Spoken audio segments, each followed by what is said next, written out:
s'han establert uns indicadors que mesuren l'audiència, les interaccions, per tant, les mencions, els retuits, els enllaços, etc., l'interès que genera la nostra presència, la nostra conversa en la xarxa i el compromís.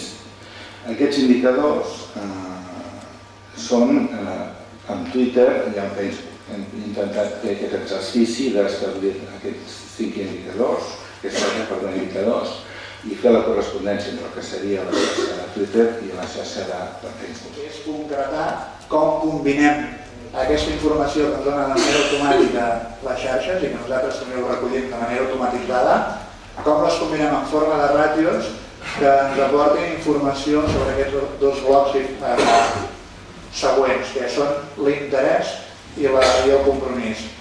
I ho mesurem des de diferents perspectives, des de la conversa, per veure el nivell de diàleg que desvetllen els continguts que aboquem a la xarxa, d'amplificació, per veure quin nivell de difusió acaben tenint la nostra audiència, per exemple, quina quantitat de retuits acaben aconseguint els nostres tuits. Acaben tenint unes ràtios que són molt il·lustratives d'aquesta informació que necessitem, qualitativa, d'acceptació i d'interaccions.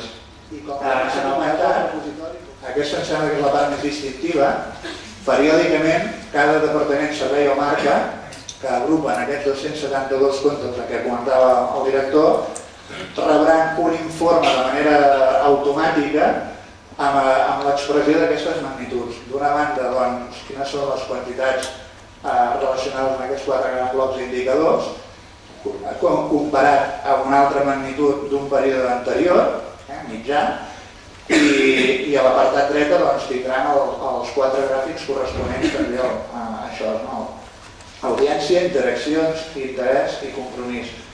Això ens sembla que ens pot ajudar moltíssim a veure i a entendre per què som realment a les xarxes, i segurament en algun punt de la nostra conversa d'avui sortirà que hem d'acabar sent capaços d'avaluar el que les organitzacions i les administracions avaluen també en altres àmbits.